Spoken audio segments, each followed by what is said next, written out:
गुणातीतो अक्षरं ब्रह्म भगवान् पुरुषोत्तमः जनो जानम निदं सत्यम मुच्यते भवबन्धनात्।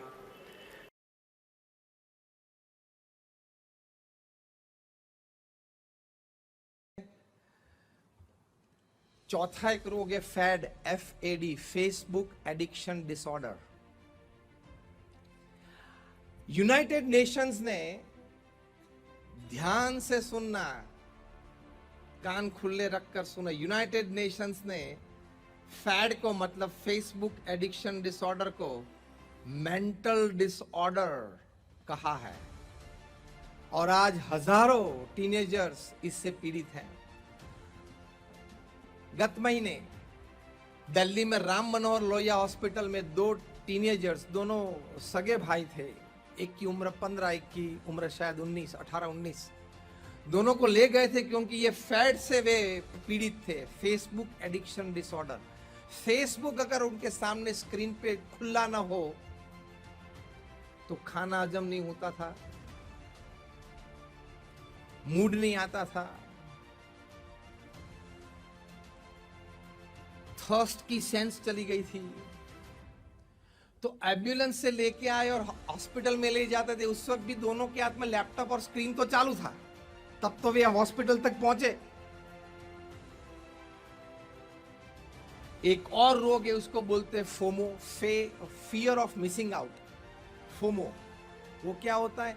आपके मित्र 2-4 कोई जगह पे मिले तो कुछ आइसक्रीम खा लिया, कुछ कोल्ड ड्रिंक पी लिया, उसके फोटो उन्होंने FB पे रखे, वो आपने देखे और आप बोलते हो अरे यार ये लोग ने तो बहुत आनंद कर लिया, मुझे याद नहीं किया, मुझे बुलाया भी नहीं, इन लोगों ने बहुत आनंद किया होगा, ओ आई मिस्ड आउट। इसको बोलते हैं, ये डिजीज को बोलते हैं fear of missing out, FOMO. इससे पीड़ित होते हैं आज के यंगस्टर्स और रात को 2, 2:30, 3 बजे तक नींद नहीं आती। क्यों मुझे याद नहीं किया होगा, क्यों मुझे नहीं बुलाया।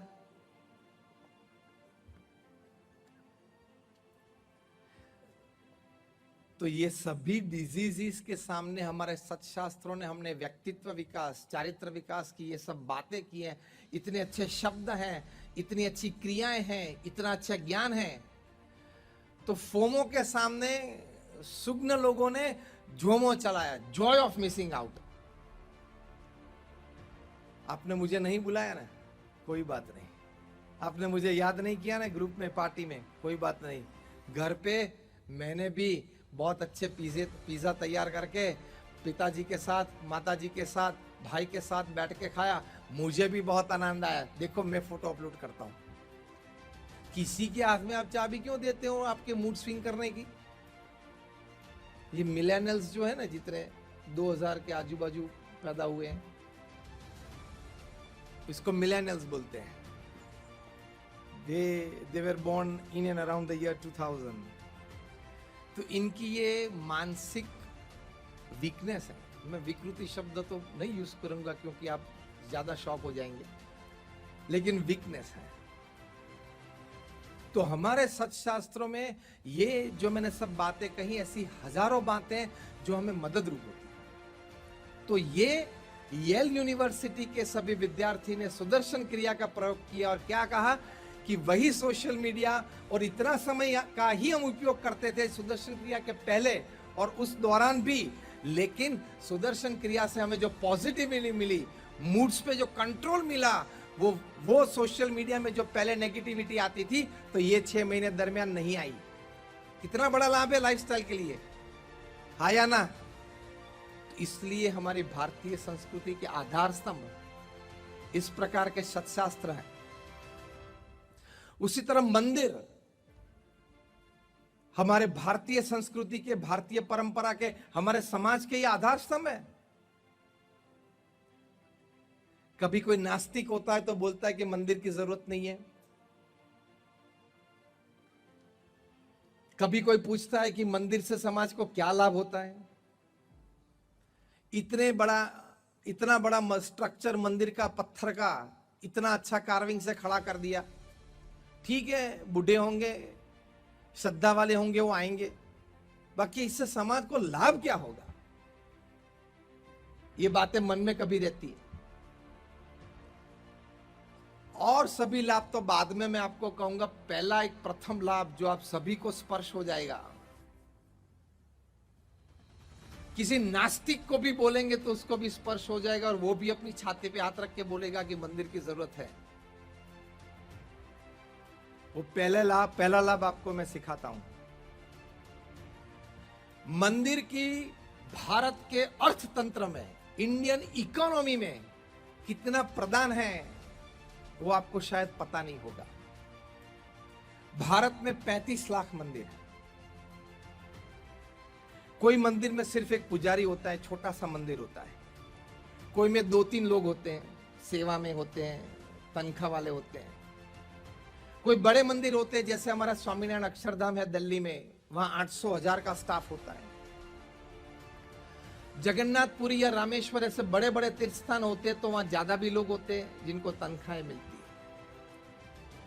तो ये 1-2 व्यक्ति या 1-2 रोजगारी से लेके 800, 1000, 1500, 2000 की रोजगारी देने वाले मंदिर की बात आप करें। आप एवरेज 10 व्यक्ति की ले लो। I am talking of minimum average. 10 people paid by a मंदिर। 35 लाख मंदिर है भारत में, मतलब 3.5 करोड़ लोगों को हर महीने तनख्वाह मंदिर देता है। बिगेस्ट इंडस्ट्री भारत में 3.5 करोड़ को डायरेक्ट एम्प्लॉयमेंट मंदिर देता है। दूसरी कोई इंडस्ट्री मुझे बताएं आप 3.5 करोड़ वाली। अब तो सिर्फ मैं डायरेक्ट एम्प्लॉयमेंट की बात करता हूं। अब अभी यहां हमारे मंदिर में 100-150 कारीगर काम करते हैं, उनको कई महीनों से तनख्वाह मिलती है और 1-1.5 साल तक तनख्वाह मिलेगी। तो इकोनॉमी में, अर्थतंत्र में ये बड़ा एक योगदान मंदिर का है। ये तो मैंने डायरेक्ट एम्प्लॉयमेंट की बात की। अब आप मंदिर में जाएंगे कोई, तो वहां मंदिर के बाहर कोई बैठे होते, कोई फूल लेके बैठे हैं, कोई फुलहार लेके बैठे हैं, कोई और पूजा सामग्री लेके बैठे होते हुए, इजंट इट?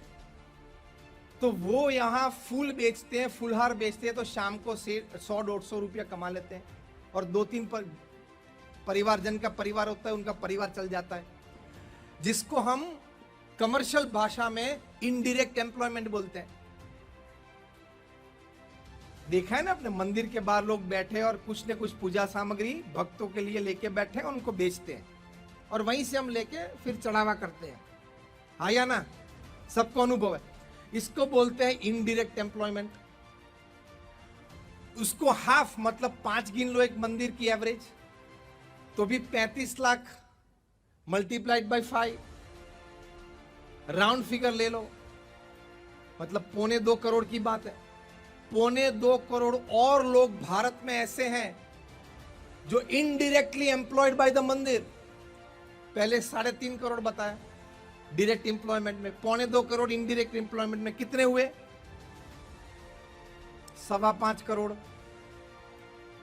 अब तीसरा सेक्टर एंसिलरी एम्प्लॉयमेंट, मतलब नासिक में से किसी ने बस निकाली कि चलो जगन्नाथपुरी चलते हैं दर्शन यात्रा के लिए, और 50 लोग बस में बैठ गए, तो बस वाले को आमदनी शुरू हुई, कंडक्टर और ड्राइवर को।